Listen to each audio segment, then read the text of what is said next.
FedEx full, we commanding the block. Burgundy and gold, got the city on lock.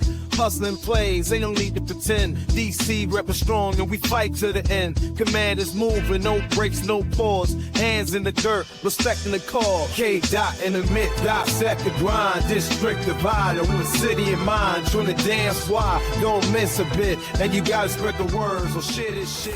K-Dot. Welcome, everyone, to District Divided, a DC Sports podcast. More specifically, a Washington Commanders podcast. I am Amit. That is K-Dot. And this episode is jam-packed. It's loaded. You saw what was on the docket today just then before I started speaking. Got some roster moves to discuss. Dominique Hampton was released. It's the first time Adam Peters has released one of his own draft picks, so we're going to get into that along with an addition. Then we got the Burgundy and Gold game, an intra-squad scrimmage, first-team offense against the first-team defense, second-team offense against the second-team defense. What were our takeaways from that, if any? Adam Peters and Terry McLaurin were seen chatting with each other. What does it mean? We're going to get into that. Charles Robinson with Yahoo was with Andrew Siciliano, and he had a few nuggets to drop of his own on the Terry McLaurin situation, along with Adam Peters and who he is and who he's perceived to be around the league. We got the Bengals Commanders preview. I will be at that game. I'm very much looking forward to that. And the comment mailbag, which is loaded as we always do. So before we begin this episode, if you could please like the video, subscribe to the channel, hit the notification bell, comment as you always do, and K-Dot. The Bengals up next. They stripes getting split. Terry with Peters also got the timeline lit. Roster math is ruthless, and Hampton got hit. We got to fix that rhythm and make the league submit. Now, y'all know the show, baby. Shit is shit. Share this shit. And without further ado, let's jump to that roster move where Dominique Hampton did, in fact, get hit. He was cut by the team after the preseason game against the New England Patriots. That, once again, represents the first time an Adam Peters draft choice has been released. So it was a quick acknowledgement, because it was just last year that he was taken in the 5th round. A quick acknowledgement from Adam Peters that, hey, this one is not working out. So that occurred. And in conjunction with that, Duke Riley was signed to the team. A couple other additions as well, but we're going to highlight those two moves, that release and that addition. K-Dot, the floor is yours. What was your takeaway there? That the person you really wanted us to look out for didn't matter. No, I'm joking. I mean, it's true. Unfortunately, it's true. No, it's that like I think we said in that preview episode. It's sort of like it's shit to get off the pot time for some of these guys, and I know that some of it's been kind of unfortunate, because even like you look at the other name as far as linebacker that they always keep talking about, Jordan McGee. Guess who's still hurt? Jordan McGee. So it's like it sucks, and I think everybody was rooting for Dominique Hampton. We saw what was on paper, what it is you could see in some highlights, whatever. They're like, oh wow, like if this could get unlocked, this would be kind of cool. And it just never got there. And then with Jordan McGee, kind of same thing. Like you see a little black, but dude, he got to be available to play. So like, and I think beyond that, what it is that there were moments in like the game and what you can see in like practice, like with Kane Madrano still stepping it, he's standing out in the sense of like what it is from a physicality standpoint. His speed just still leaps off. But what you can see with the sign of Duke Riley or something, they just want a more tried and true blue linebacker. And I don't think that they're finding that in the room right now as much as they got outside of Bobby and Luvu and Vaughn, who like prototype this sort of thing. Everybody else seems to be like a tweener. And it's like, okay, Buffalo hybrid former safeties playing linebacker. What does that exactly look like? Do we need more of that or more traditional looking? I'm not sure exactly what they're looking for, but I did appreciate the honesty with the Dominique Hampton thing. And look, there's no love lost in the sense of Adam Peters. Doesn't matter if it was the other regime, this regime, if things ain't working out, they're not working out. Yeah, exactly right, K-Dot. And so this was, frankly, an experiment, right? Dominique Hampton was a safety at the University of Washington. He was good at that position. We see his size, we see his speed and go, well, you know, what if we could make that a linebacker, right? And so that's where we get into the Buffalo nickel role and the initial excitement when we drafted Dominique Hampton. But the preseason game really showed a lot, which was that it was very easy, unfortunately, to block Hampton, where people, it didn't matter who it was just moving him. And that's part of the maybe lack of size at linebacker that he maybe did present at safety. It's different. Right. So it just unfortunately did not work out. I still believe in him as a player, so I hope that he's able to find success elsewhere. But I think that's why you also see a guy like Duke Riley, who is like a linebacker brought in. And we're going to go ahead and see how that looks. And I think after the preseason game that was KDOT, I don't care about the score. I care about how it looks. Yeah, of course. And I think something had to be done after that. And so this also sends a message to the rest of the roster, frankly, that, hey, just be aware there's a certain way we want to do things. And if it's not working out, I don't care if I picked you last year. Yeah. No. So I don't know, like when I play Madden, my favorite mode in Madden is franchise mode. I like to play by myself and I play franchise mode. And I don't know about you guys, but for me, when it came to preseason and like what it is I did with my team, I used to do some outlandish, stupid shit just to see what my team could do. Because that's what I thought preseason was for, is like trying shit. So you want to see me line up for a 70-yard field goal on third down? I'll do it. Why? Because it's preseason, I don't give a shit, right? So there's an angle of, yeah, it's all about like, can you do what we're asking you to do? And if you can, great. But there's a reason why you saw like after that last game where I know everybody was upset and everybody saw the things, and I said that I think it's more performative than it is anything else as far as afterwards. But you got the standard is the standard, right?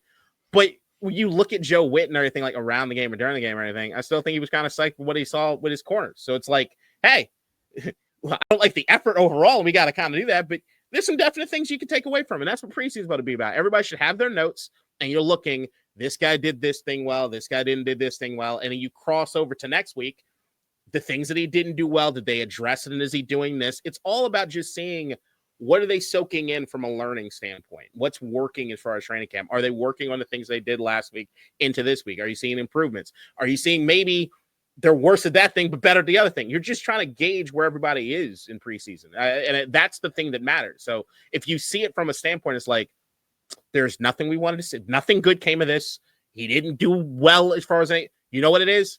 Dan, you hear Dan Quinn say, we want to get these guys out as soon as possible so they can go try to find something else if it's not working here. So the Dominique Hampton thing, I think, is almost like a favor to him. It's like, hey, because if you know his career also, very slow start in college as far as transition and position. I think it was like 5 years before it really became something. And maybe it's the exact same thing here on the in the NFL thing. But go out there and try to figure it out. And I did like some of the other moves. The Michael Strachan. Yep, he was released. He's gone. River Craycraft, another white boy, 30-year-old white boy that did shit in Miami, whatever. Don't mind that. You also got the safety number 33 is right there down the bottom of the screen. Forget it. Hamilton. I think it's Hamilton. From, Antonio Hamilton. Antonio Hamilton. Just need bodies, man. And I think right there, like they're looking at guys that they might have histories with and guys that they know can just come to play and basically be standard guys. On the subject of River Craycraft coming over here, once again, we are continuing to look for wide receiver solutions. And he has a connection to Wes Welker. Yeah. And so that's wide receivers coach. So it's important to note that. We also brought in 2 offensive tackles for visits in George Fant and Cam Fleming. So one of them may end up getting signed. We'll see. There's currently an open roster spot with Lucas Niang now gone with the torn ACL, and hoping he has a full recovery. That one obviously takes time. Any final thoughts here, K-Dot, before we move to the Burgundy and Gold scrimmage? No, we keep moving. And we keep it moving. So over to that scrimmage that happened earlier this week in practice. And the whole idea was to spice things up a little bit. And it was very cool. So Dan Quinn actually takes a step back, allows the coordinators to be head coaches. At the end of the scrimmage, they actually have to walk through film with a general manager or assistant general manager so they could actually get preparation to become head coaches someday, which is super cool. Now for Cliff, that's familiar territory. For Joe, it would be probably new. And so that was really exciting to see. The other assistant coaches also elevated, got to do some play calling. And we saw the first team offense against the first team defense and the second team offense against the second team defense. So they crisscross those. Those are your teams. Mm-hmm. And the first team offense lost 14-0. Yes. To the first team defense. So that's pretty exciting. Mm-hmm. K-Dot, your reaction to that? My reaction is like, more than anything about any outcome is the harping on the structurally the way they're doing this and what this means as far from an organizational standpoint that I just love. Like exactly what you said. Having the coordinators be head coaches and prep as though they are head coaches. What do we keep talking about? Everybody's always afraid about like the power vacuum. If somebody leaves, like what's happening? You gotta keep it moving. This sounds so much like shit that I talked about so many years. She's fucking nuts. To have Tavita Pritchard and Johnson then do offensive play calling. Johnson has the experience, but Tavita needs some. So get cross-reference, that kind of shit. And then on defense, as far as the play calling, what was it? It was Tony Donatello and Jason Simmons. Neither with experience of doing any play calling, but like, hey, and I also love that, like, what units they're looking at that are kind of doing certain things as far as that. You kind of see where the importance is of the defense, or offense or defense, really. But the angle for me is like that, structurally that, and also sitting with the GMs and actually going through the practice, basically everything that Dan Quinn's responsibilities would be. Hey, Cliff. Hey, Joe, you got to do the same thing. That to me speaks leaps and bounds of where this franchise is. And beyond that, if you're a coach somewhere else and you see what it is they have the setup right there, especially if like Cliff or somebody goes on future to do something good, I mean, you want to be here at this point, right? You want to know that they have like a factory of coaches or something that's coming through the system. That's what I want long-term for this organization this spring. Fuck yeah. I could talk about this for fucking hours. I fucking love it. Clearly. But yeah, as far as the play itself, I mean, look, I still hate all this shit until you're actually like running the football. Like, to me, there's a certain aspect of physicality. I'll never really trust anything that's happening right now. But there is angle, like there's certain things you could take away from it. That's like, okay, case in point, what we said about the preseason, like the through lines, there's definitely things from this scrimmage that I'm marking. If they didn't play in preseason game 1, I'm now noting for this Bengals game. And if there are guys who played preseason 1 and then I hear about what happened as far as that, then I'm looking at, all right, what's going on? So Jayden, he didn't have his greatest day in the Burgundy and Gold game. I hear about the ball that he threw a few feet over Debo. He overthrew Debo, but it was Jalen Lane, actually. It was Debo. Lane was open on the same play. So, and that's the takeaway, is that Debo and Lane were open. Like, that's a big deal, right? But it didn't get executed. So what it sounds like to me is just that kind of like what we've seen over the course of some aspects of even this season, where you saw that like early on in the game, sometimes it was just like, are we getting started? Like, it just felt very haphazard. That's what it felt like. That's what it seems as though this entire scrimmage was. The offense just couldn't get in rhythm. And a lot of times, as far as Jayden goes, like, it takes that moment for it to kind of turn on for him in a game. Like, you see every once in a while, he'll sail a ball or two, and then like something happens. Maybe be a run. Yeah. Right. It's like, even like, hey man, there's no pressure here. It's the first quarter. Like, what the fuck are we doing? I can't play under these conditions. I need higher stakes, man. Like, maybe that's it. I don't know, but that's definitely. So to that point, sorry, the way that the Burgundy and Gold game did go was the final 5 minutes of the second quarter and the fourth just quarter. To try and spice it up a little. You try, but I'm sorry, if you're Jayden Daniels, real versus fake. So like, there is this. Wow, there were so many jokes. All right, there is this. So like that. So when the takeaway from that is like, am I worried about Jayden? No, but I am worried about offensive rhythm. So like, what's going on there? Now, you don't have Terry McLaurin. You don't have Noah Brown, 2 major components of the offense. Either one of those guys on the field at any given point in time, just what it means as far as taking the top of the defense on the outside. Crucial to have, and your offense has definitely not looked the same with that. And without the physicality of what's happening with the run game, a whole lot of things I take away from that. Like, even if I want to heap praise on the defensive backs or the defense as far as what it is they were able to do, it's really hard to put any true evaluation on this and the other, as much as like, I love it as far as a team activity. I love the fact that they were even getting chippy at one point. And more than anything, I just want to see more rhythm. That's it. Yeah, I think that's totally fair. I certainly want to see more rhythm. 14-0 was not the most exciting thing to hear from the offensive perspective.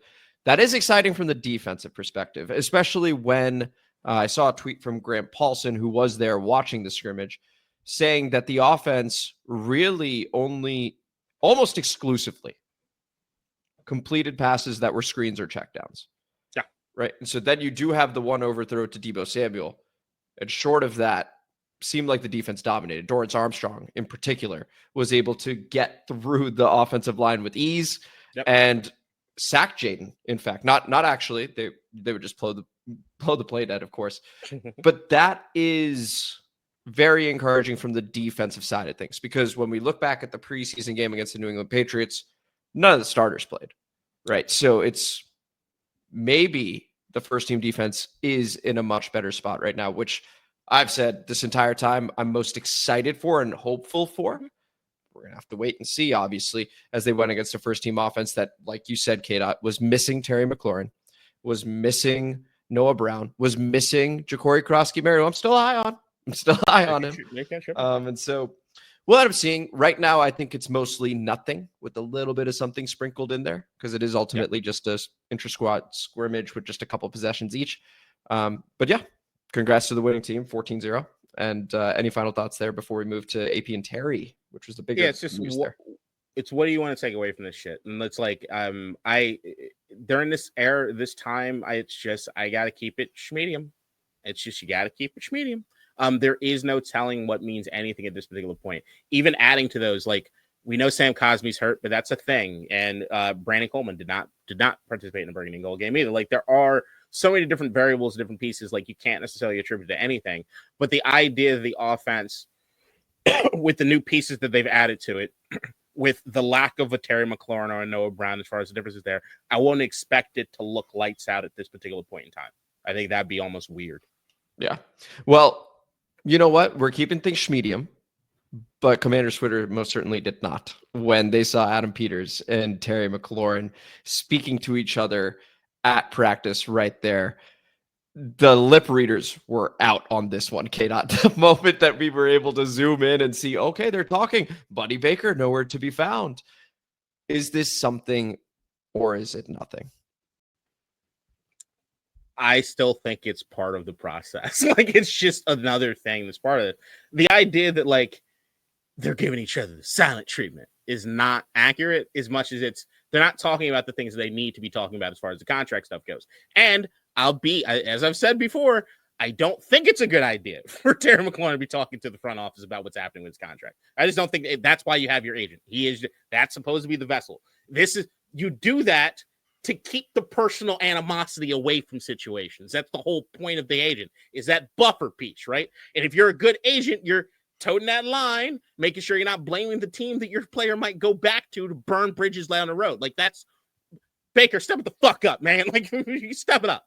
But it looked very casual. I mean, the thing with Terry is you can see him on the sidelines, he's got this permanent sour face because he's not participating. Like, I think that's it. You know, he wants to be out there. You don't want to be playing. Apparently, during everything, he's on the sidelines talking to Jayden the entire time. He's still talking to all his teammates the entire time. The communication he had, like, I just think it's all part of this process, and I still think at the end of the day, it will end, and it will probably end with a contract sign. And I think Terry continues with a little bit of that sour look on his face. It's just what it is. I mean, I don't think that them having a conversation that we have no context or understanding of what from across the side of a field is not indicative of anything other than it's not on site as far as from a standpoint of their animosity.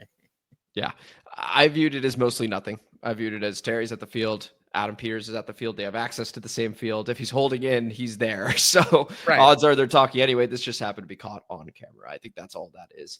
But let's talk about Charles Robinson and, over at Yahoo and Andrew Siciliano. We've got a few clips loaded up for you. So K-Dot, I will leave it to you as to which one you would like to play first around this. I think we'll just start with where it is that it looks like the contract negotiation is and what Charles thinks gets the deal done between the two sides. Sorry, that's the wrong clip. That's just that. Just make sure you guys are paying attention. Yeah, something like that. There's comical ask. So where does this settle out? In my mind, when I look at this and I listen to the principals, I think you fall somewhere in this territory where I think if it can get to $27 million to $28 million in annual average value, if you're getting 50 to, somewhere between 50 and $60 million in guaranteed money, I don't think either side will be happy, but I think it is the middle ground that I think gets, those two sides together. But I'm a prophet. Matter of fact, I would say yours is even a little higher than his, right? Because you've been saying 28, maybe 29. He's at 27, 28 in terms of this potentially getting done with guaranteed money below DK. So both things would happen. DK Metcalf, once again, he's at 4 years, 132. It's a glorified 2 year 60, just to be clear. So K-Dot obviously beginning to take the victory lap over there. Any other thoughts?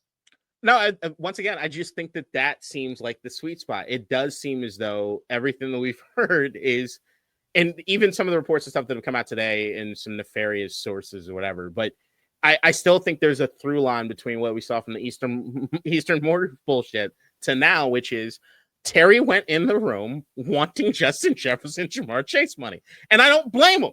I think that he should have that ego. I think he should have that confidence to think that he's that damn good. Motherfucker, you see what I done with Taylor Heineke and the rest of them? Did you see what I did with 1 year with Jayden Daniels? You think about not paying me? You know what? I'm a dog. I can do anything that any of these bastards can do. You finally gave me a quarterback. You saw just a taste. Pay me. And everybody's like, no. Like, what? No, we're not doing that. And it tracks. And I just think Terry, and I get where he's coming from with a lot of this shit, but you don't get paid off of whatever suffering you did beforehand. That ain't what this regime's about, it seems. And I'm glad that that's the case. And I just think in order to make everybody happy, eventually, you got to go through some unhappiness now. And the unhappiness is where it is they get, which is somewhere in the middle. And I think that the middle is going to skew a little closer to what it is that Washington wants than it is to what Terry wants. So I'm still curious because we've talked about this a whole lot. I keep seeing DK Metcalf. Yeah. I don't know where we're getting Justin Jefferson, Jamar Chase money from. 35, because the idea would be once again, you talk about the glorified DK deal, right? Which is like when you start looking through the DK thing, it has a lot of things included in it that if I'm Terry McLaurin, knowing what a proven commodity I am and I have better numbers of DK, I don't want that bullshit in my contract, right? So like, I think what people talk about with the Justin Jefferson and Jamar Chase number is just looking at what it seems as though the idea would be if it got to a point where there was friction where they just didn't talk, then the number that it looks like Adam Peters of Washington got was so outside the realm of what it is they even thought was possible. I even think the DK number's that. So I'm just wondering. I definitely think the DK number's that, but I do think that. So where is Justin Jamar report coming from? I think the Justin Jamar report is that when we're talking about the glorified $30 million, so like between 28 and 30, like that range, the fact that like if we're talking about this range, there's a possibility this range gets talked about, but there's still any inkling or idea that there's still a level of disrespect happening in it at all, then the idea would be that it seems as though the number of the ask might have even been higher. Or the fact is like if the high end you were looking at as far as the DK number, right? Then there should have been room between what looks like Washington might have first came in with like 25, 26 tops and a 30. That seems as though there's definitely communication that can happen. The fact that there's lack of communication means there's a chasm. And what that chasm usually means is not a couple $1 million. Right. Well, 8's not a couple. So you're saying that if it's 10 million plus, that's how you get to not talking. If it's within 10 million, then you are probably talking. I think it depends on the situation, but I do think that like from a Terry standpoint and when I heard him say disrespect, that changed things in my mind. Is that that's the word. It's a buzzword for me. It's the disrespect part of it, which is like the offer. Like it feels though the offer was like disrespectful. That to me means there's a leap, and I don't think that Terry thinks that I think Terry thinks he's in that top tier. So where I stumble on the Jamar, I'm not willing to go to Jamar Justin, but for even what Terry's asked for, is that he's on 3 years, 68.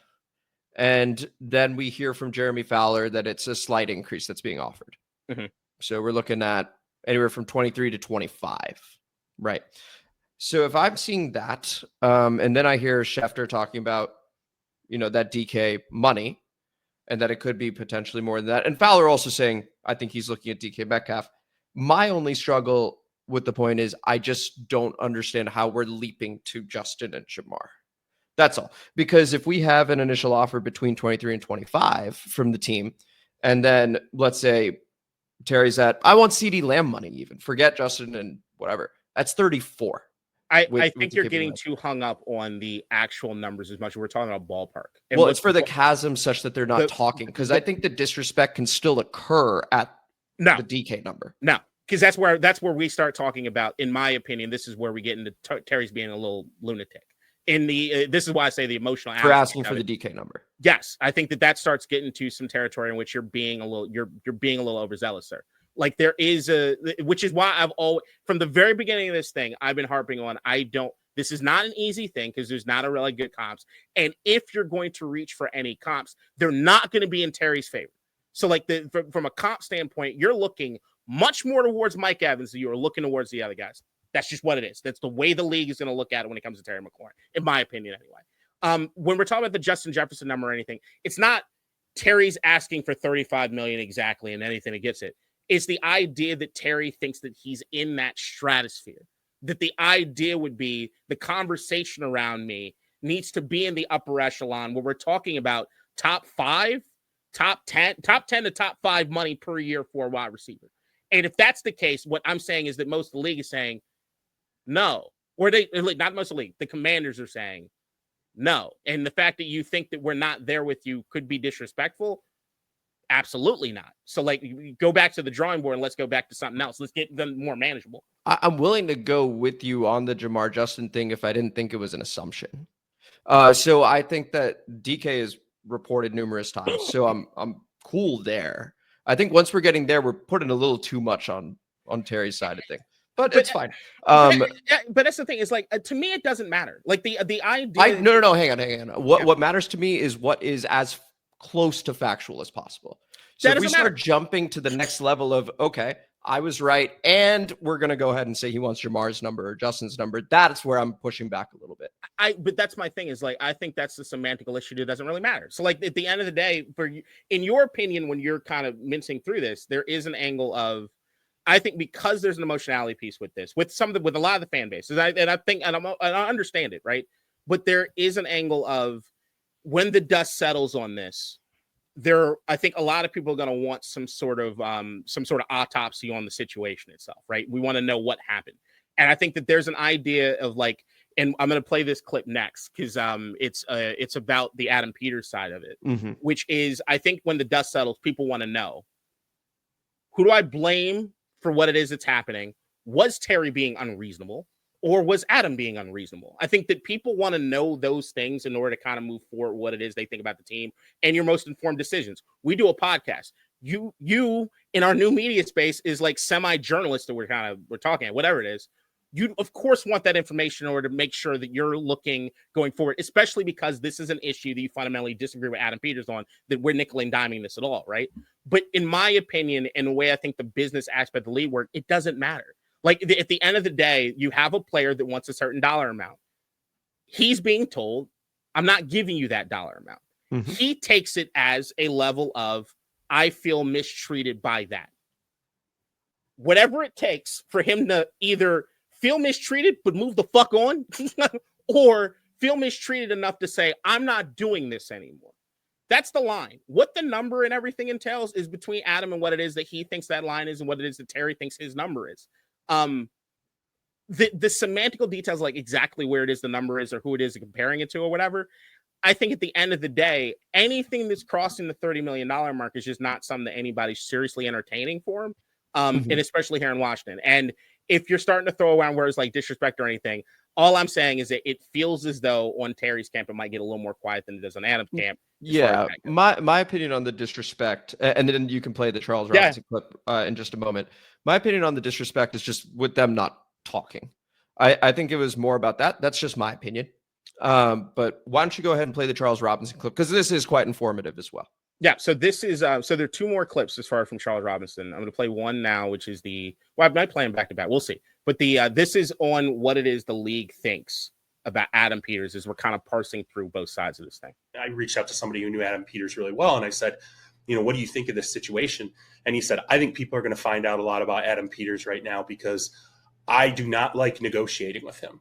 He has an edge to him that people, I think, don't necessarily understand. And they're going to see that now in this negotiation. And I think they have in some respects because Adam Peters has been pretty clear he's not going to budge. And that is like, once again, if we're parsing through like what it is that, because me and you, I've asked you the question point blank, who would you blame? Who'd you blame? Right. Mm-hmm.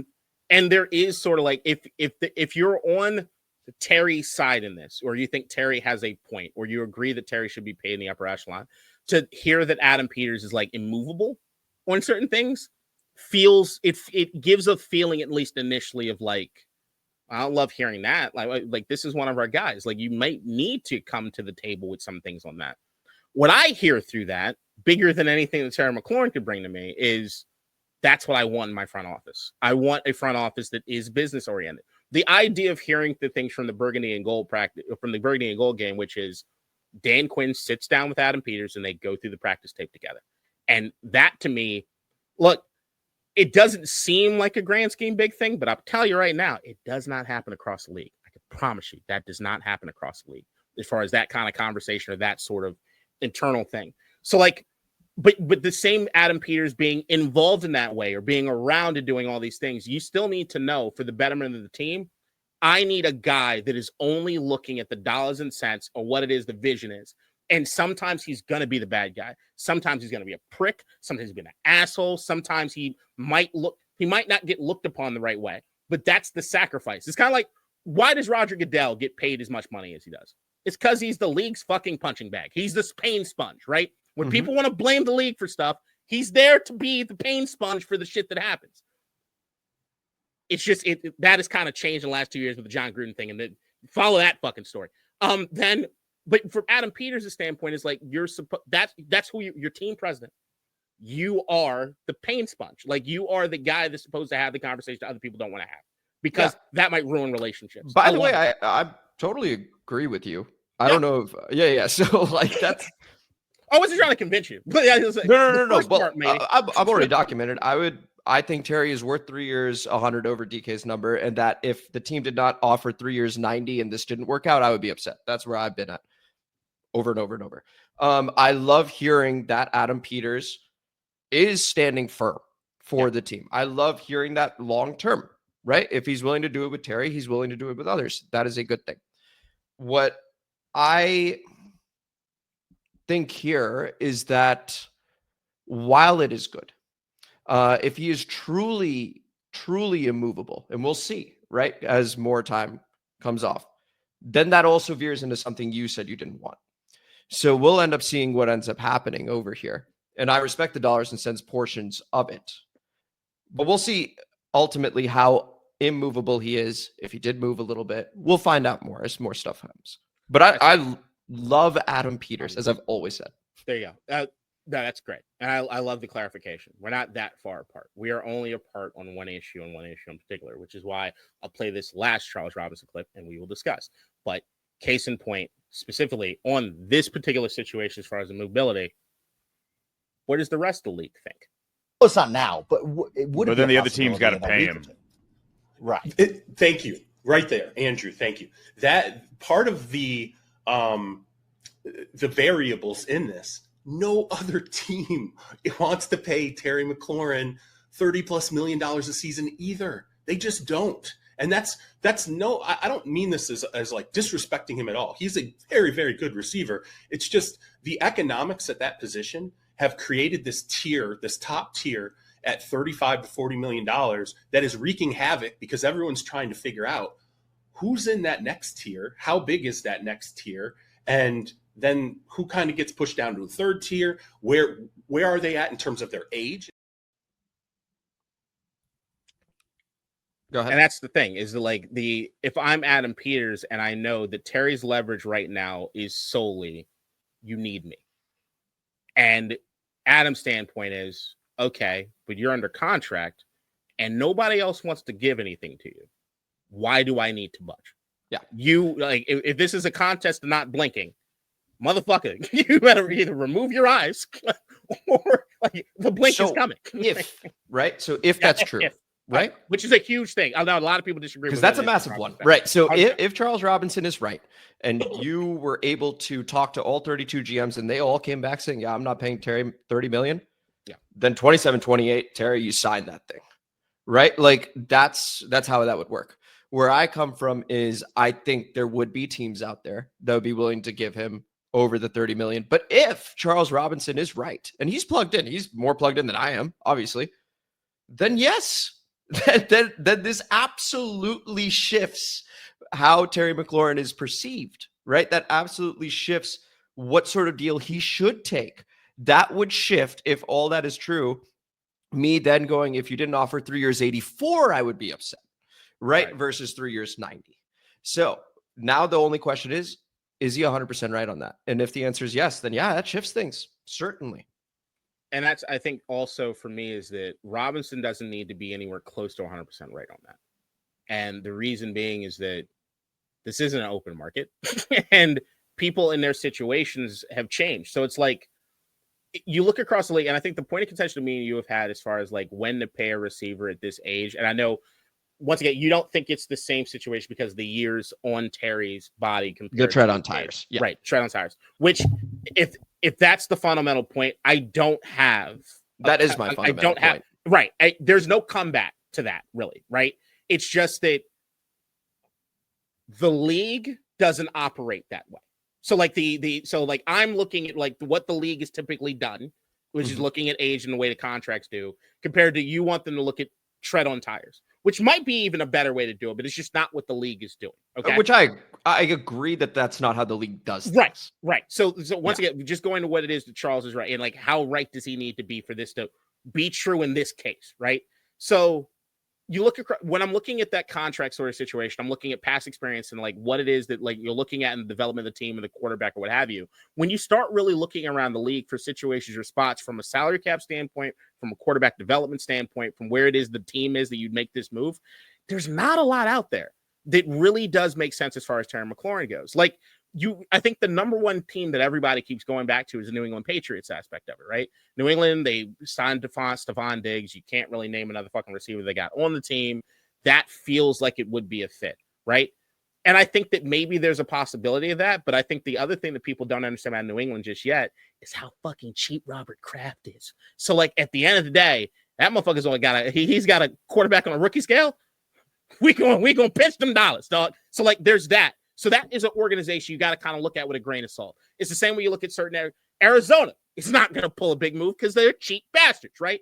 Tampa Bay, they finally broke the bank as far as from a Tom Brady, Rob Gronkowski standpoint, but that has never been what that team's about ever, right?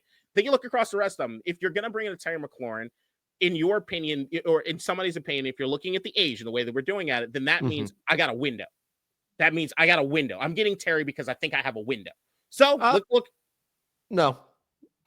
You not might necessarily. Right. You might not think that way, but I'm saying that for a lot of teams around the league, that's the thought process is like, you're going to want a vet quarterback that has a presence, that I am automatically going to upgrade my wide receiver room with the Terry McLaurin. If you are looking at usually the younger aspects of quarterbacks, so like if you're around the league and what's a tweener team? Damn, there ain't a whole lot of those either, but LA, maybe Herbert. Maybe. I mean, they've been drafting McConkey. They got Trey Harris. So drafting's different. So that's what I'm saying is like to give up draft capital to then go and get a receiver that's 30 years old that you then have to pay $30+ million a year is a hard fucking sell. If he's a free agent, yeah, you get some people to kick the tires on that, right? But if you got to give up the compensation in order to get him and then pay him, there's not a lot of teams if you really start looking at. Well, so the reason I went no on, you have to be a contender is that the other bucket that I think was maybe overlooked is if you have a young QB that you just need to give somebody to for his own development. Right. And so when we look at Stephon Diggs to Buffalo, for example, that was not a window. That was Josh Allen needing to get better. And they didn't have a wide receiver for him.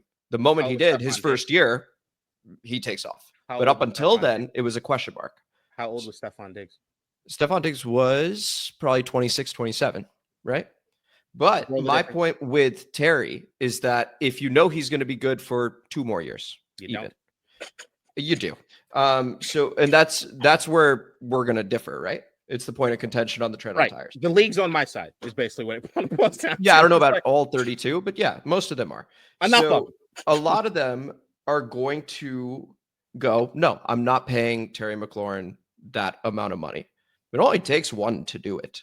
The 3 that come to mind for me, the New England Patriots, the Las Vegas Raiders, the Carolina Panthers even, because then you can pay Ted McMillan after Terry, you've got your 2 years with him, makes Bryce Young's job easier. So I think there are teams out there that would be willing to do it. Hopefully we never find out and this all ends up getting done. I don't think we will. Again, but that's what I hope. What I hope. But and that's my kind of point is that I don't like Adam being immovable on negotiations. One thing, Adam being immovable on trade requests or trade offers not that. So like if the right offer comes across his page, I don't think you have a GM that's gonna take a pause at that, especially knowing the amount of draft picks that he probably wants cracks at this thing if it fits. So like that, I think that's what gets to the point. And once again, when we're talking about a leverage standpoint, if you're Adam Peters, fuck you and your trade request. Unless the offer is super legit, it don't matter. So that's what it comes down to is like, it was when I go back to the Charles Robinson piece. It doesn't need 32 teams or 31 other teams to agree or not agree with what or not he's going to pay. Their situations dictate that they won't do that. So like the wide receiver star that goes from one team to the next team with the development quarterback is usually your upper crust guy.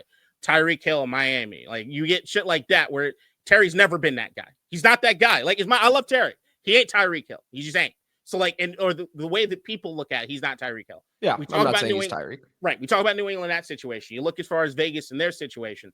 Vegas is a weird one. I can kind of see some things as far as Vegas, but I think what they're doing with the Pete Carroll thing, I think they're in a kind of wait and see the way that this year kind of pans out with all the young talent they get because they're really young in a lot of fucking ways when it comes to Vegas. But they're also making sort of like playoff moves. They're making playoff moves in the sense of I think there's a grading curve for Vegas, which is why they're my team. As far as that is like they're not being asinine. And the way that it's the thing that dictates a lot of the Vegas' moves is who their quarterback is right now.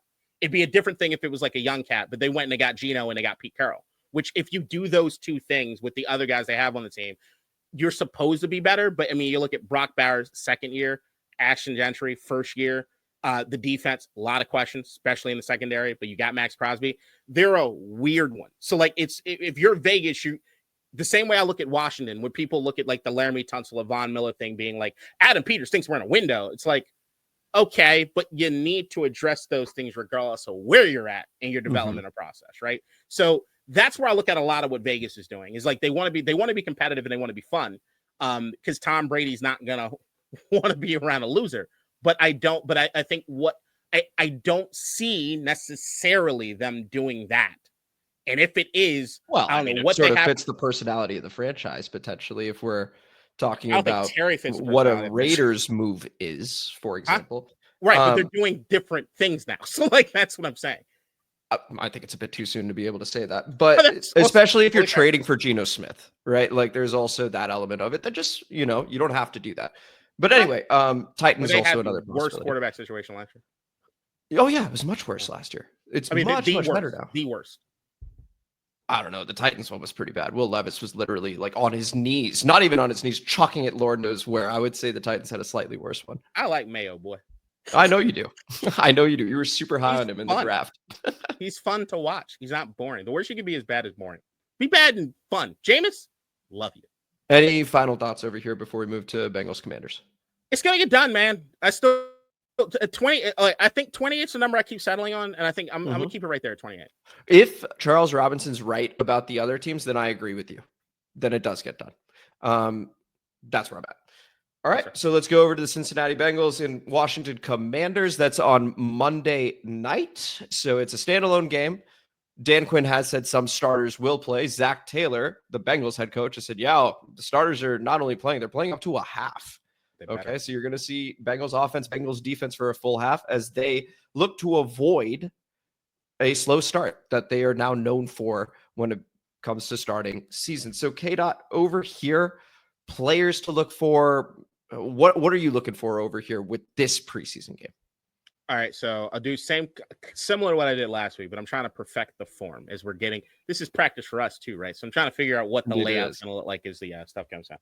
So on offense, what to look for coming out of the scrimmage, quarterback rhythm and ownership of the script. I need some execution early. So I want to see things not out of whack. I want to know that Cliff has a script. They're executing said script just to get a rhythm going on offense.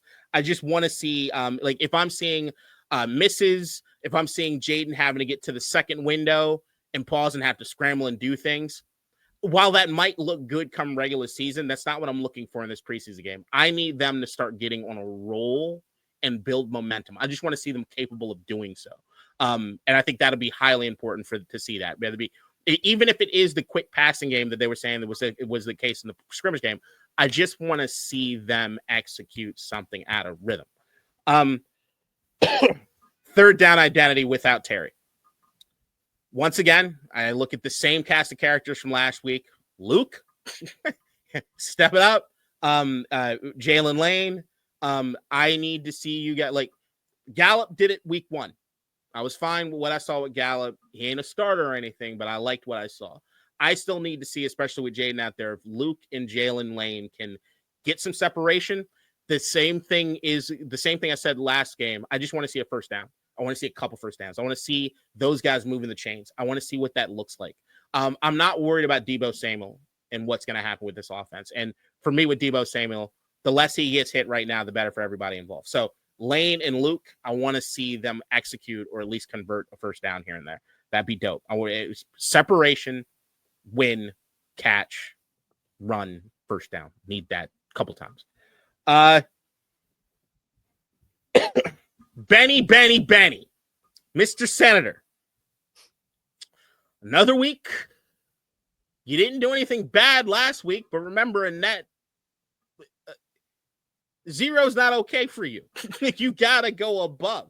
We need you to leap and gap people. Maybe it looks better with Jayden at quarterback. I don't know what it is. I mean, I'm sure Zach is going to be the lead starter and this and the other. I don't know what they're going to do with Ben. I'm assuming if Jayden's out there for a series or two, I think Ben is going to get involved at least a little bit just for they're trying to show him something. And I say, Ben, I'm seeing the opportunities at home on television that they are giving you. It's up to you, brother. Up to you. Just do it or not do it. And then the chief primary thing that I'll be looking for all preseason and all season is a fucking run game that doesn't include Jayden Daniels. Krosky Merritt had some moments where it was like, okay. And the moments when you look at, because I did go back and I rewatched some of the preseason game, week 1. Mm-hmm. Robinson runs angry at times. But Krosky Merritt looks like not only does he run angry, he wants to hurt you. Mm-hmm. Or it doesn't feel like he has the frame to hurt you, but he'll try. Like yeah. Right. And he's also fast enough. So like there are some things that like in Washington, it has been a minute since you just had a natural running back. Just go out there and do shit, son. Like go make something happen out of nothing, right? We haven't had that on the team in a minute. So like the angle of that for Krosky Merritt, like just show me some brilliances so that if the run blocking's really good one down, you might get a 50-yard run. Like that's all I want to see. I want to see what's happening with the run game. And I'd like to see somebody other than Krosky Merritt make me excited about the run game. Okay. So I will tell you on offense, there is nothing they can do to impress me. And the reason is because the Cincinnati Bengals are horrible on defense. Valid. So their first game was against the Philadelphia Eagles, and it was the backups. Jahan Dotson did whatever he wanted to. Will Shipley did whatever he wanted to, running back for them. Looked like Saquon out there. And Tanner McKee looked like he was going to be a Hall of Famer. So as far as I'm concerned on offense, yeah, you should be able to do whatever you want, even without Terry McLaurin, because the Eagles' backups were able to do that. And no matter what I think of this offense without Terry, we are much, much better than the Philadelphia Eagles' backups. Okay?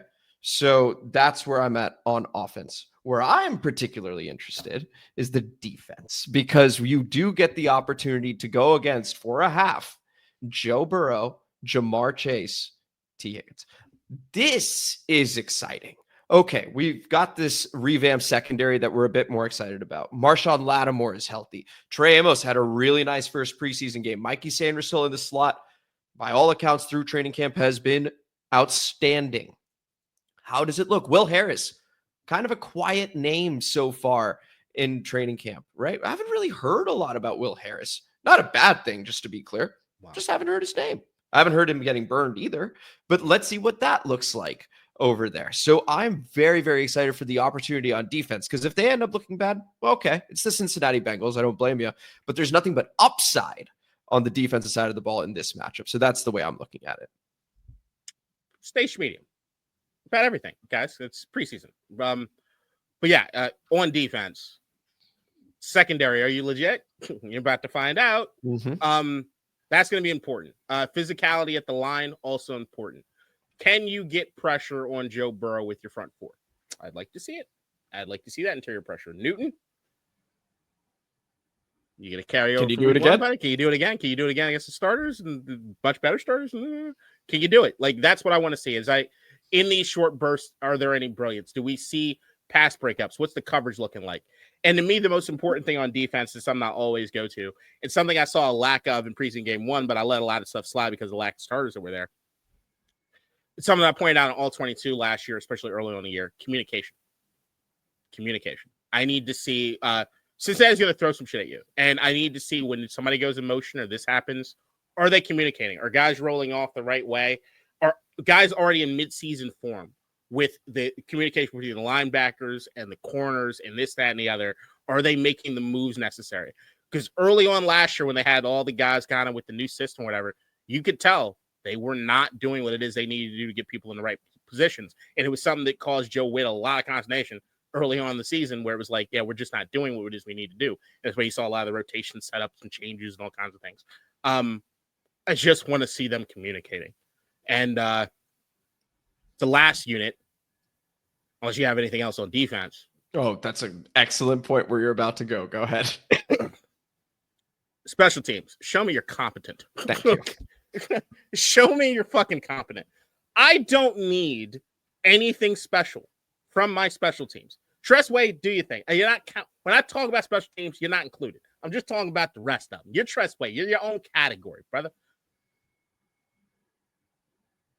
Don't be a negative. Just don't be a negative. Get a push.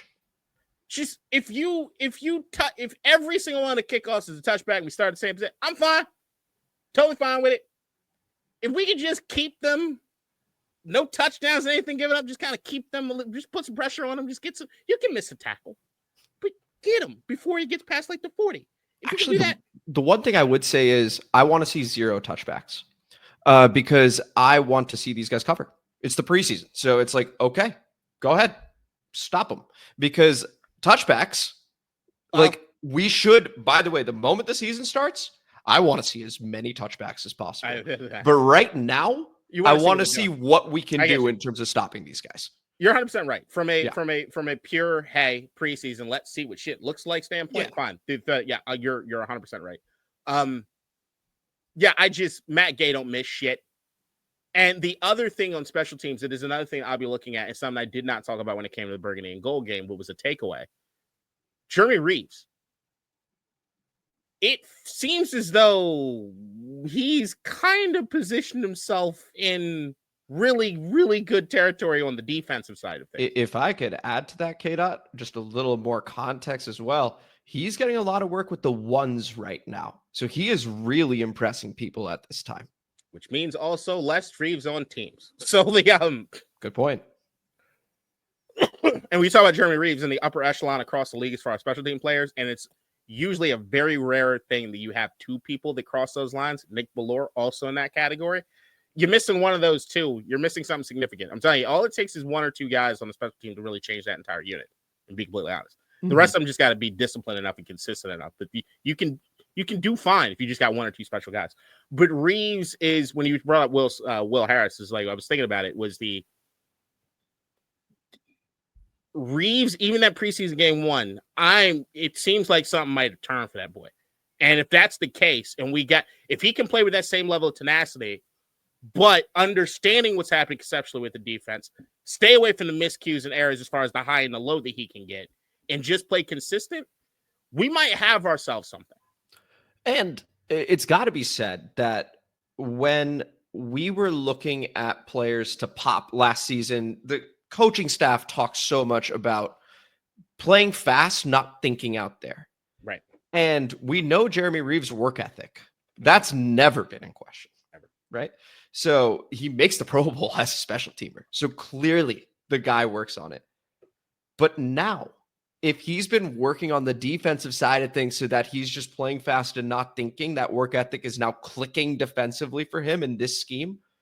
To your point, K-Dot, this could be one of the biggest surprises of the season and could make a huge difference if he's able to pop. So I want to make sure that in no way am I understating just how big this could be.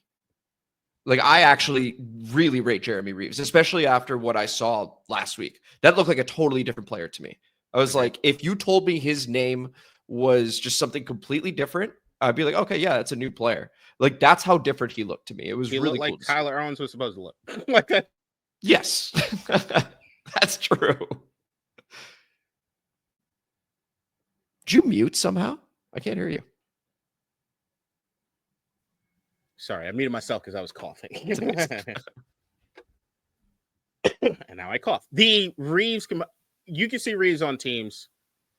Magnet to the football, plays with that tenacity. It's what you look for a playmaker. The thing is that a lot of times these guys might be good on teams because you're really hyper-focused on what it is you're doing as far as that aspect of things, and you're not necessarily, once you are known as a teams guy, and like you're safe and secure as a team guy, one of the best jobs to have in the NFL, to be completely honest, because you just do focus and hone in on your thing, which is you get to play with some reckless abandon to a certain degree. Within a defense, you gotta stop that. You have to play within the confines of what the defense is asking you, and the greatest players are the ones that know how to play within the confines and how to step out of those confines to make a play happen without hurting the defense. Those are your Ed Reeds, Troy Polamalu's, Ray Lewis's, Sean Taylor's, things like LeVar Arrington even at one point. I love seeing a team's guy get work on one of the other units. It's just you got them up. That it usually means your motor is not one that ends. And if you can play solid defense with that motor, you start looking like Frankie Louvu out that bitch. No, that is an excellent comp, by the way, because Frankie Louvu did do a lot of work on special teams early on in his career. So to summarize at least my points, K-Dot, and actually before that, let me touch on yours again. QB rhythm, third down without Terry, Luke McCaffrey, Jaylen Lane need someone to show up. The Senator, Ben Sinnott, what's going on? We're going to need something in this game. And then the run game.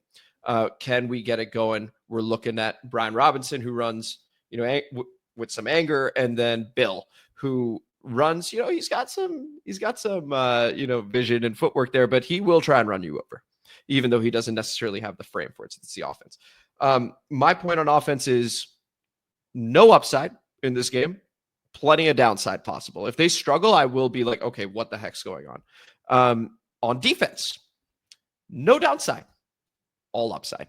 If they end up just giving up a couple touchdowns to the Bengals, I'll be like, oh, okay, that sucks. Like, maybe we're not for as far along as I want to be, but it's the Bengals. Like, that's the only good unit they have right now. Whereas, if they get a stop, they get a turnover. Oof, I'm feeling good about it. And to your point, special teams, please just tackle. Get in a position to tackle. Why don't we start there and then tackle with you? Matt Gay, I don't want to say your name. Second straight week, kid, not saying that. So if you love me, and I'll love you by not saying your name. Fair enough. Any final thoughts here before we move to the comment mailbag, which is loaded? We got 3 videos, by the way. Let's get to it. And with that, we go to the comment mailbag featuring an intro from our very own Nikki. Comment mailbag time, motherfuckers. District divided, ain't got time for no suckers. Spread the word, get in line. OGs and new G's, it's your time. And spread the gospel, cause this shit is divine. Yeah. All right, thank you as always for that intro, Nikki. Beginning with our preview episode against the New England Patriots, because then we did the live right after that, and we also dropped the Terry clip from our prior episode. So we got 3 different videos to go through, going from oldest to newest. Coach Lombard begins, shout out. Terry is Washington's only receiver who can consistently beat man coverage. It's not necessarily that Terry is a great receiver. It could be that Washington's other receivers suck. We'll see how this season goes. As of right now, wide receivers I trust. K-Dot. If we're excluding Terry McLaurin, Deebo Samuel, Noah Brown. I think I will be able to trust Jaylen Lane, but he's a rookie in the 4th round, so I can't say it yet. That's where I'm at. Deebo Samuel, my list is over. Okay. We go over to Raise Hail Zell, shout out. Von Miller getting turfed was proven to be false. He posted about it on his Insta. Yes, that is true. Raise Hail Zell, appreciate that. The initial report was it was Von Miller, but as you know, these Patriots beat reporters getting black people mixed up over and over and over again, even at the quarterback position. Get out your reaction.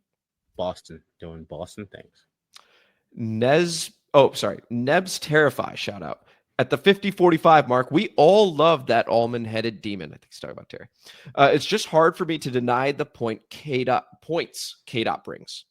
And at the hour, 1 minute, 50-second mark, Puka Nacua is eligible for a contract extension as well. The wide receiver market, in my opinion, is out of control. 9 wide receivers paid equal to or more than the highest paid tackle. Think about that Burrow, Chase, and Penei Sewell meme. Get out your reaction. I think there's the thing that I keep bringing up philosophically there's certain things I just believe in football, right? And one of those things right now that I've been harping on for the last few years is I do think wide receivers being completely overvalued. So when I think that is like a gut thing, it's a gut thought that I have. It does paint a bias in every decision that's happening right now when I'm looking at the market that exists. I'm like, I don't know what the fuck you guys are doing. Like, I don't know what y'all are doing with this. It feels as though, like most things in the NFL, fads come and go. And usually it's like, because most of these organizations are just not that creative. So they just kind of do what other people do, which is why, like, when we talk about the Terry thing and I talk about, hey, that you might be right. That might be the way we should do things, but this is the way they do things. So, like, it's that. And I think wide receivers starting to become that thing. And every once in a while the league will push back. Every once in a while, just go with it. And I like the idea that I have one of the GMs that's pushing back at least a little bit against it. And that to me, that usually means you're above it. It doesn't mean that you can't sway into fad. Sometimes the fad is the right thing to do, but it means that you're not just going with the trend that everybody's going, and you're not panicking because you think you can make it up. I hope they're right if this doesn't work out. Yeah, and it's to your point, K-Dot, right? Like you've always said, ever since we've had this podcast, that the wide receiver market is ballooning and that it's the next sort of thing that you would expect to go like the running backs have, right? And so there are so many good wide receivers, right? So if you're not totally sold on a guy, why pay him top 5 money when you can get good players for less and be just fine? I get the argument, just to be clear. So I'm just articulating that so that everyone knows that I understand the argument. We go over to... I'd also say with that, I think you see a lot of those teams draft a receiver almost every year. And I think that you never stop searching for the special guy. You just hope he's homegrown. So like LA, congratulations. Like, you fucking pricks. Like, that's like that. Can I find the diamond in the rough that turns into something special? Puka Nacua. Detroit got kind of like with Amon-Ra St. Brown. Like, it's like you can do that and you get some of the guys that like Washington with Terry. Like, you can get a guy that might not be, maybe he's not even top 2 tiers. But I tell you right now, you give me 2 receivers in tier 3 with a tier 1 tackle, I take that over the tier 1 receiver. I know I do. Yeah. The one thing I always laugh at, though, when bringing up the Burrow, Penei Sewell, Jamar Chase thing is that, well, I mean, who's to say what happens 5 years down the line with the team? But like, they did get to a Super Bowl when they did get Jamar Chase. So, I mean, there was impact, but he is one of the special ones. Burrow's a dog and Chase is special. And they had chemistry in college. So there was a lot there. I have bought every future under for Cincinnati this year. And why? The defense is trash. Defense is trash, which is why the offense cannot impress me this week. Which is why they're also playing through the preseason, because they're trying to do the opposite of what they've been doing. They want to start hot. Al Golden has his hands full, the defensive coordinator for the Bengals. Coach Lombard, certainly signing a bunch of athletic and high character prospects with a wide variety of film on 1 year's deals is the better move. Get out your reaction. I don't understand. Here's the thing. I think Coach trying to be a smart ass. I think so too.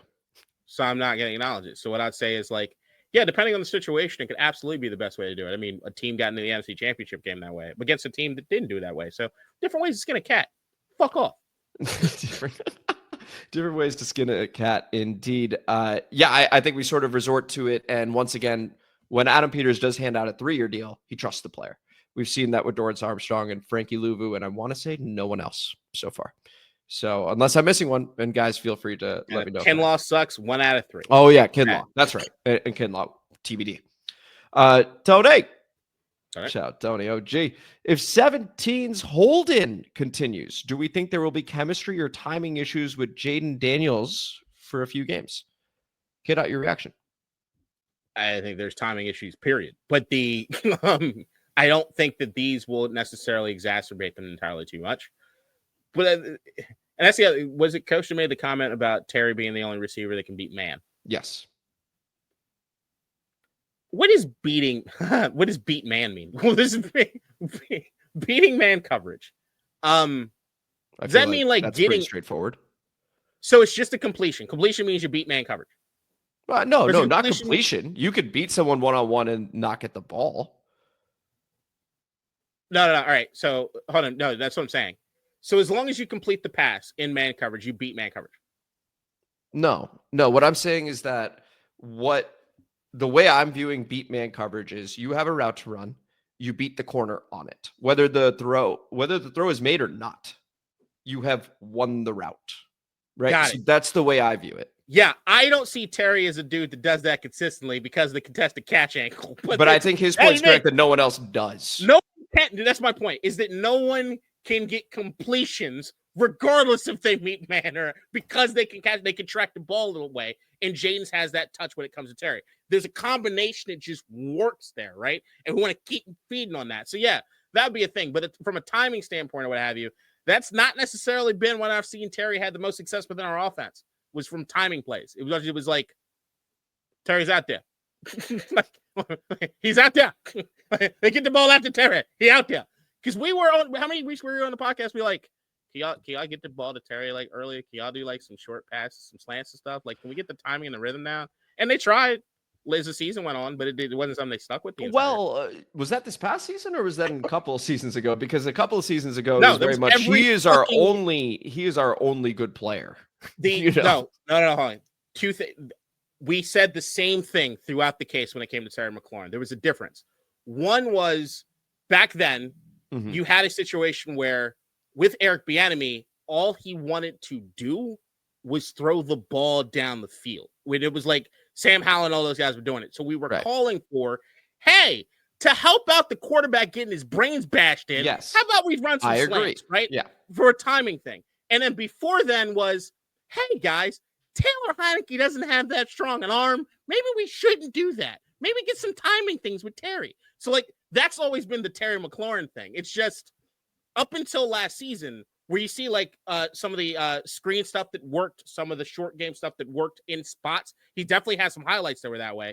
It was not the bread and butter of that fucking offense, though. I can promise you that. It was Terry is out there. Go do it. Go do it. As Terry goes, the team goes has been the thing that's been the case for some time.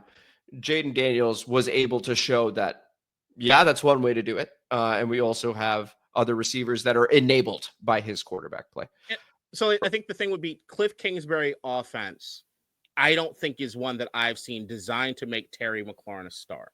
What I see is an offense that's designed to make an Austin Eckler or Deebo Samuel the star. But you got the dude that just does things right and can convert shit that might fit outside of what everything else is doing. You can do it. It's like if you had a Lamborghini, right? And your Lamborghini was shit. It's fucking awesome. Drive 200 miles an hour, does all this kind of shit. But you could push a button that drives off-road.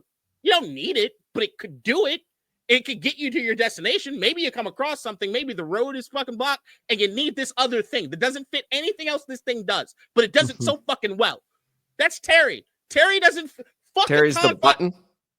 He's off. Okay. He's off-road. I was just trying to keep up with the Terry is through sheer determination and will. Fits outside the confines, whatever the fuck this offense is, to make shit work. It just works. It doesn't feel very schemy. It just works. The other things, as far from a Terry standpoint, is like even from what it is we saw with the offense, the only thing we really wanted to Terry was like, can we have somebody else on the team that causes the defense to really move to give Terry some more opportunities? But even with that, if I look at defenses and the way they treated Terry, they definitely didn't treat him as though he was a Jamar Chase or a Justin Jefferson or anything. If you look at the way the defense kind of run, it's not like they're shifting everything over to Terry at times. It's still, I'm telling you, Terry's just like he's like a cheat code. He's a cheat code that might get he's you an absolute animal at wide receiver. But that's the thing is like, with that, I think that's the crux point that I was bringing with the Adam Peters thing a few weeks ago, which is like, you might love Terry, but you might also think within the confines of the Cliff Kingsbury offense, those assets could be used somewhere else. Oh, sure. I mean, I think that's why Deebo Samuel was brought in, right? Like, I think, you know, it lends itself. And I've been on the Deebo train since we, traded for him. More than me. He fits. Yeah. And still am. You know, maybe not more than you now. Like now it's probably equal, but like, I was never low on him. I just didn't agree with how you thought. Me and you had differencing on the terminology and the way that I thought he'd be used going down the field. Which apparently, maybe it's because Terry's out there, but they're definitely moving him down the field. He is capable of running some deeper routes. Earl Bruce goes, "Hi guys, quick non-show question. I'm 72 and have been a fan since my dad took me to a Cardinals game in 1962. I have 3 daughters in their 30s. I did not impose my fandom on them.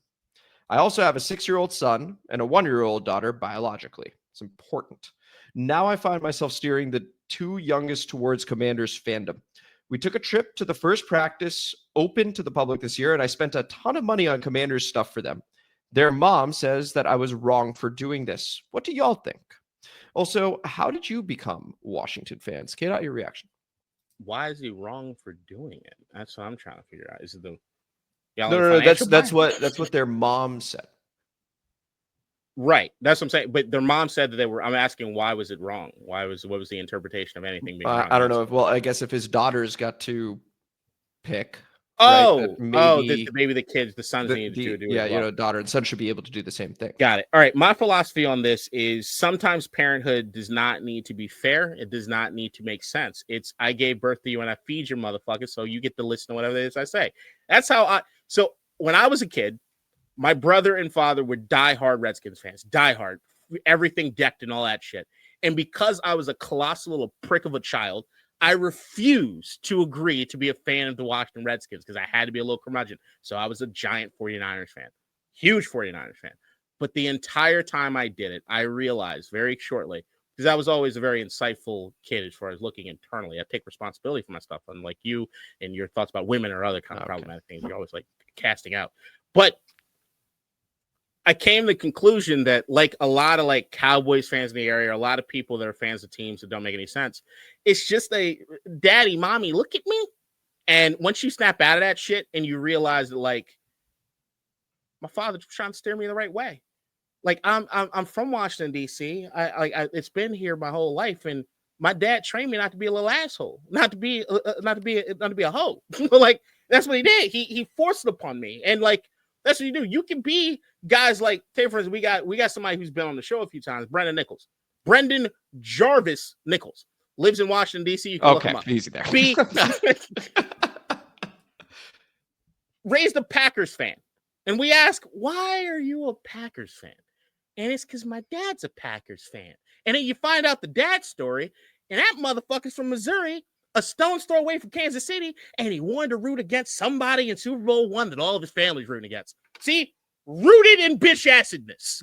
You trend that. That's not the way to do things. The way to do it is say, young man or woman, you're going to be somebody that people respect. You're going to be somebody that people look you in the eye and they say, you're about something.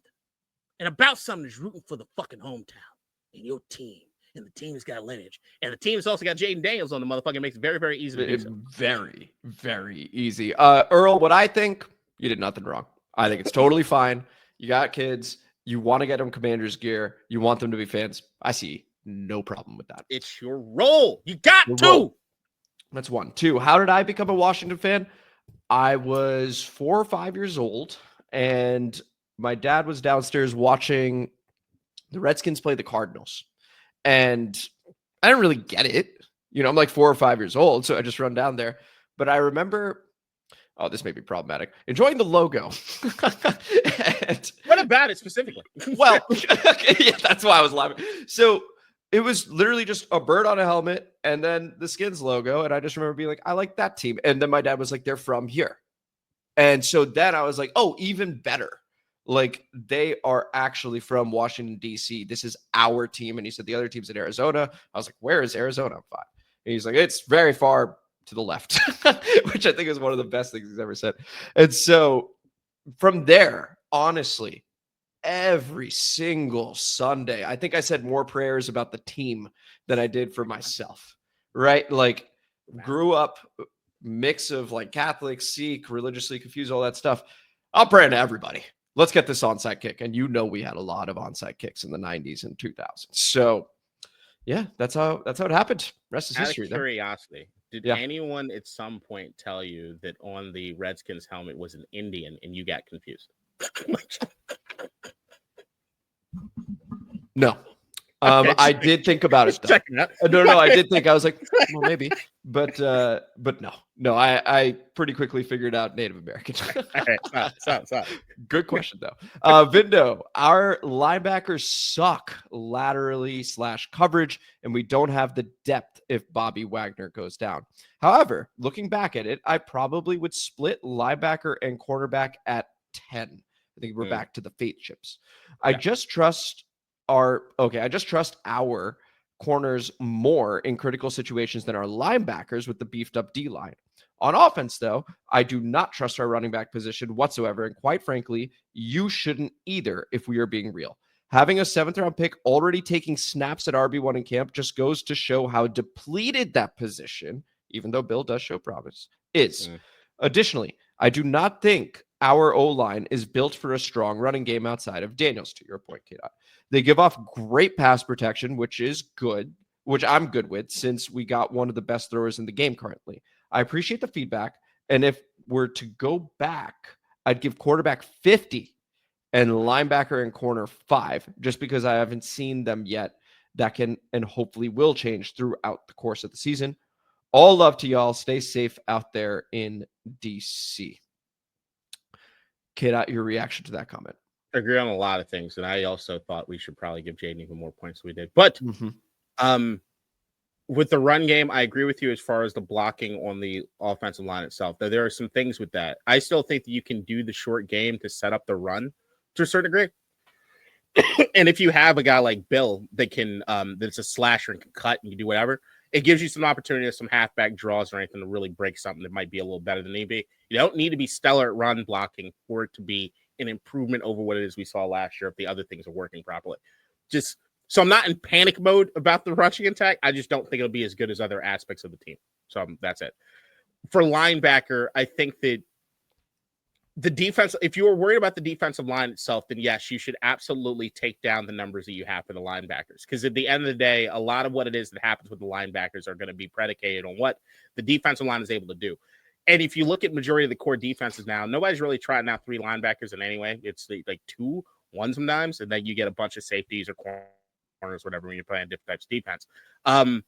Or you got one of the linebackers actually just a down lineman, and I don't really consider them to be a linebacker in that particular play. So Frankie Louvu and Bobby Wagner, are either of them my top pick to cover a fast tight end across the middle or an across? No, they're not.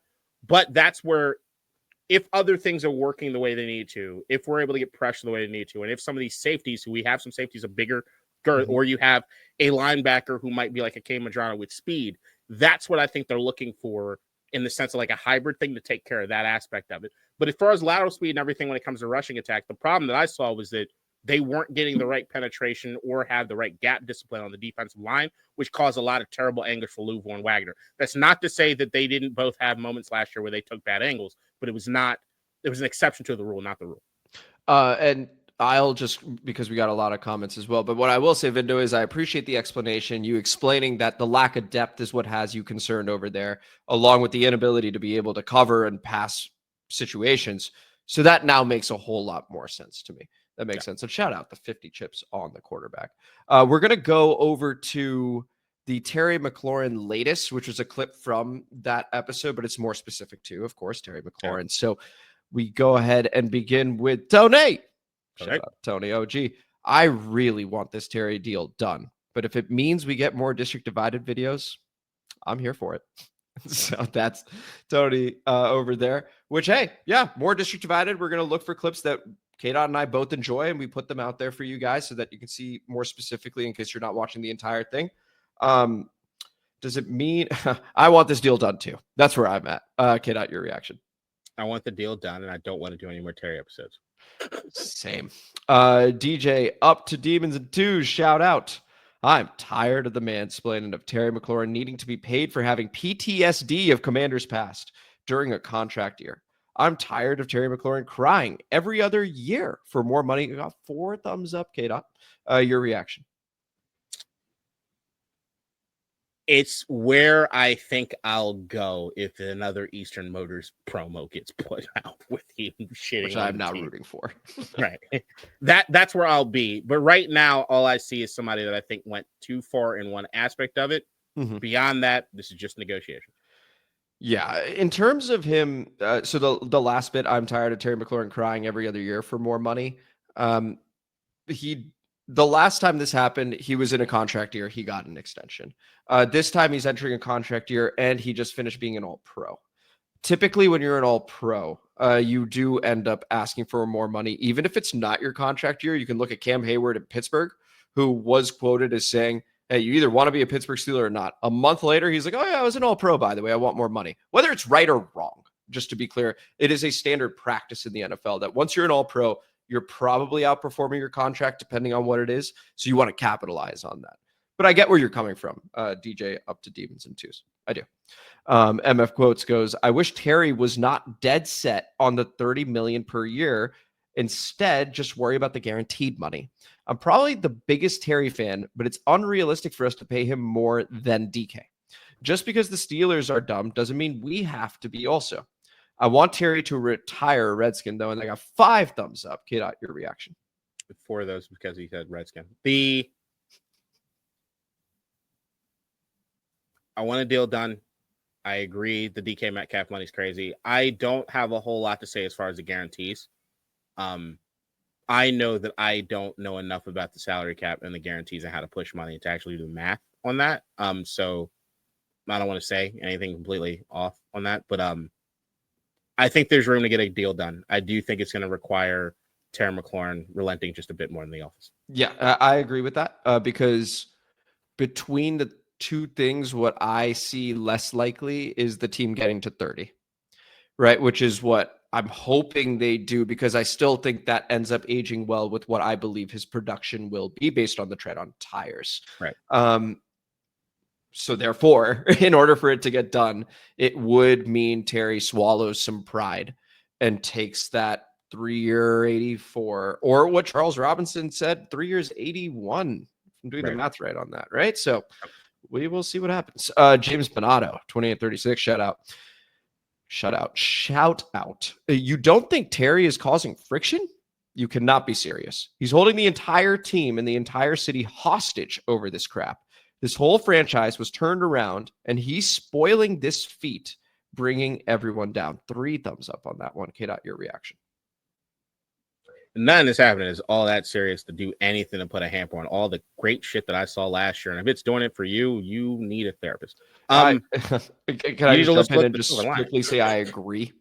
Because I don't think that he's holding the team hostage. I don't think he's holding the city hostage. Well, the team, no. City, yes, not his fault. Interesting. Okay, go ahead. City, yes, but not his fault. We as a fan base need to get the fuck over some of this shit. Calm it down. We need to calm down. I feel like I'm the only person walking around here saying hey, everybody, chill out. It's all right. And then, but then every once in a while when I'm in the chill out mode, apparently I'm convincing people to hate Terry, which is not at all what I want to do. Well, if you remember on the live stream, that wasn't necessarily chill out mode. You got the... No, that had nothing to do with the Terry thing. That was me and you. Yeah, I know. I was like, let's find a middle ground. You're like, we're not going to do that. No. We go to live and I saw those numbers going up. The more I yelled, the more the numbers went up. That's true. People are like, this is amazing. Which, hey, may happen more. James hold on. James Pesaturo, shout out. They don't seem to be in a rush to sign him. Nope, they most certainly are not. And if everything Charles Robinson was talking about is true, especially if it is true that all 32 teams are like, we're not paying Terry McLaurin $30 million. Not only are they not in a rush to sign him, they are right to wait. K-Dot, your reaction? I agree with that. And once again, I just back my criteria is it does not take 32 teams to make that trip. We go to AKA DC 2025. The team wants a $28 million per year deal. Terry wants $32 million per year. This seals the Terry deal. Both sides compromise and both sides win with the $28 million per for 4 years and 2 years guaranteed, $56 million. If Terry produces a minimum of 1,000 yards and 12 touchdowns, he gets a $4 million bonus, period. That pays Terry exactly what he wants, and the team pays Terry exactly what they want, unless Terry is right. Terry believes he's only getting better and deserves top 5 pay, so that $4 million is well worth it if he's performing top 5 production. Easy cheesy, done deal, wrap it up. Oh, and I want 5% for this too. Okay, not your reaction to that. If they're having issues with the guarantees and with the money, I do think that you can start looking into some incentive-based things, but once again, I do understand. I've heard players talk about when you get to a certain area or a certain league in this league to have your pay be dependent on some incentives, not when you're like at your peak. You could do it when you're starting to sign like mercenary style at the end, but during your peak, you don't want to be questioned that way. You want your money and you want to know you're going to have your money. Right. Yeah. A lot of this for a lot of the players is just the security of it. And I know it's a bit weird to talk about. It's just, we are just normal people, right? We're not these like world-class athletes that are getting paid millions and millions of dollars. Their careers are a hell of a lot shorter than ours are, at least from the 9-to-5 perspective. It's true. And their body is their product, right? So like if you have a horrific injury during a practice, right? There goes your earning potential. I'm just saying that might be true for a lot of people, but I see the waterfront place you have. Okay. I know how much you spend on your recreational activities. There's no chance. I know where you're at. It's all right. You don't have to pretend you're one of us. No. This fictitious character named A-Train, fictitious, may be living a lifestyle that I am nowhere. Here, take your camera and show them the glass table you have in that other room. I know you won't. I know Earl Bruce goes Patriots 48, Commanders 18. Our second, third, and fourth string are not very talented or poised. They played as though jobs are not on the line. Dan Quinn and staff will fix that. I doubt that next week against the Bengals, anyone will be resting on their laurels. Keep the faith, baby.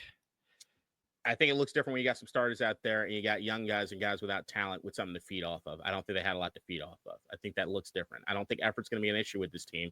I do think starting with some malaise, if they don't have a rhythm going, can definitely be a thing. And that's a thing for all teams around the National Football League. But outside of that, I do think it's strictly a talent thing. And I think as hard as you might play, there is an angle even at some points where you get dudes that are too wound up and they just start making mistakes.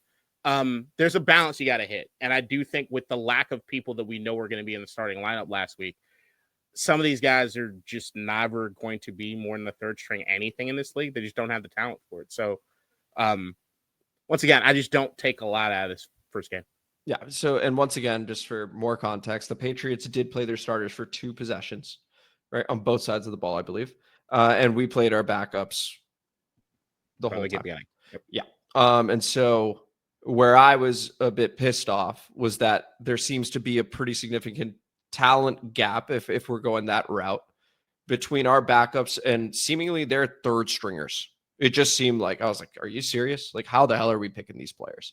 And so now that leads us to Washington Commanders lose 48-18 at the New England Patriots.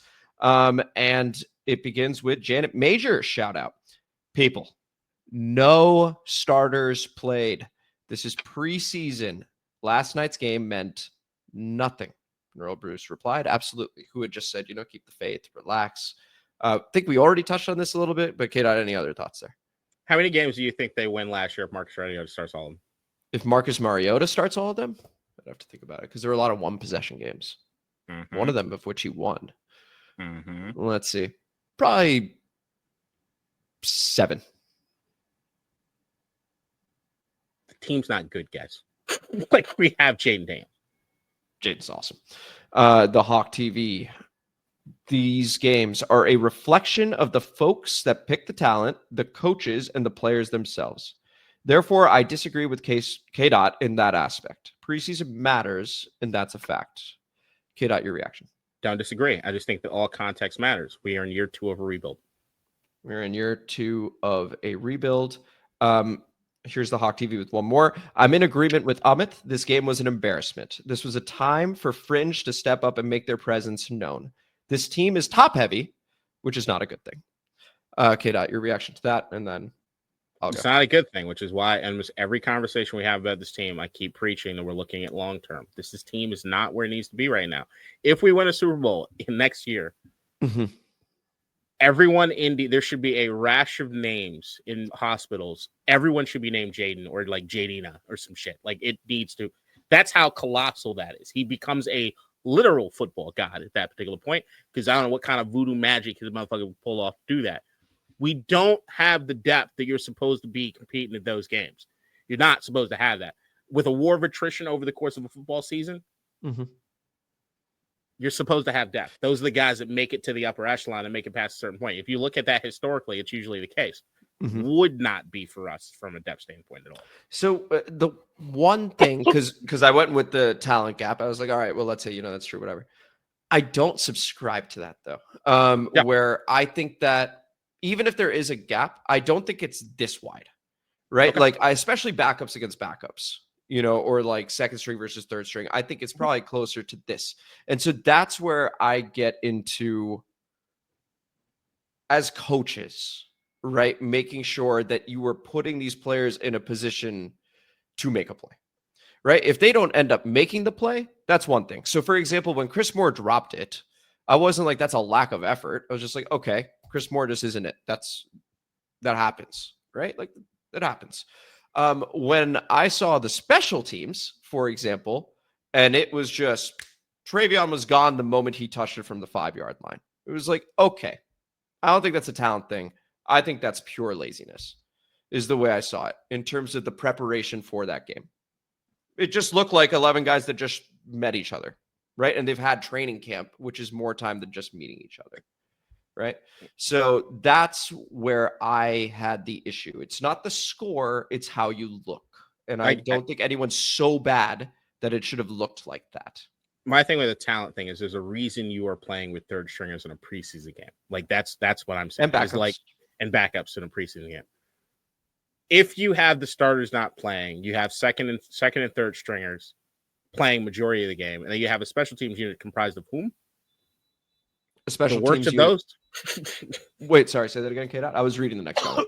Starters aren't playing. Mm-hmm. You're playing with the second, third, fourth string, whoever beyond that, right? Yeah. So while those units are in, you're not usually double on special teams while you're also doing that thing. So I'm saying, when you're looking at the talent, you might be in the you preseason. are no doubt you are, Yeah. but the core not everyone is. And my thing is that like, if you're looking for what's going to be the weakest unit you could possibly find in any football game, it's probably during preseason when you have a lot of people not playing. That's just look. The special teams to me is a concern because I don't want to see that. I think it's too simple to fuck up that badly. Remember, I don't really respect it.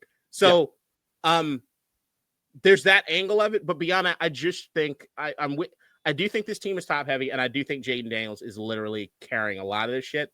I think we've got talent in certain spots, but when I really look across the league and everything, and I look at like guys that are old or guys that are just aren't upper echelon, I think about like where a lot of our guys would slot across the league and other teams. I think someone would be first stringers, but then I think after that, there are a lot of guys that would be third and fourth string in a bunch of other places. Yeah, I mean, I agree with that. I just needed to look a touch more coordinated. BetBoy Tony C goes, preseason is the worst. All I'm doing for the duration of camp is holding my breath in hopes that nobody gets hurt. That is very true. First of all, there are a lot of injuries going around during camp right now. The games don't matter. Is it troublesome that they came out looking so listless after all of the culture talk we've been hearing for a year now? A little bit, but not really. This loss changes nothing. For some odd reason, it's cranked up my level of Terry anxiety, though. I'll chop that up to a little bit of lingering Dan Snyder PTSD. F that guy for real. Share this shit, y'all, is the comment from BetBoy Tony C. K. Your reaction to that? Multiple things could be true. While I don't think anyone should panic, I do think if you're a human being that looked and saw what the wide receivers did last week and then know that you don't have Terry McLaurin in there, one should draw a conclusion that, hey, maybe I should be concerned about that. This means you're a normal human being thinking properly. Yeah, beyond the other things, it's like, yeah, preseason does not fucking matter. This sucks. Like, I'm always reminded why preseason fucking is just the worst.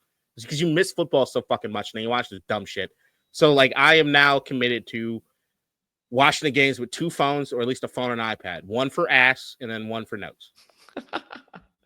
Yeah, I honestly agree with a large part of what you said, BetBoy Tony C, which is that this doesn't change the trajectory of the season in my mind.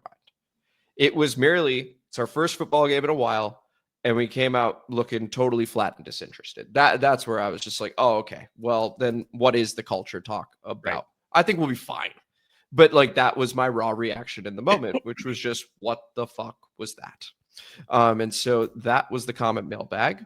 This was the show. This was District Divided, a DC sports podcast, more specifically, a Washington Commanders podcast. Thank you guys so much for listening to the episode where we covered roster moves, the Burgundy and Gold scrimmage, Adam Peters and Terry, Charles Robinson's commentary on the Terry McLaurin situation, along with Adam Peters, how he's perceived around the league, Bengals Commanders preview, and the comment mailbag. Loaded episode for you guys. Really appreciate it. And if you enjoyed it, please like the video, subscribe to the channel, hit the notification bell, comment as you always do, and K-Dot.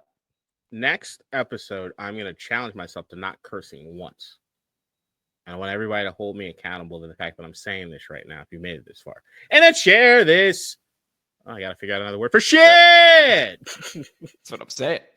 Share this shit. You're allowed to say that. How about that? Because it's just a trademark. You can say share that. What's that? Share this. Yeah, sure. I like it. How do you like it? I like it. Share this. Just share this. All right. We greatly appreciate you guys. We will see you guys after the Bengals Commanders game with our thoughts on it. So until then, take it easy. Show them the mirror table on it. In DC, we're just hoping that you listen.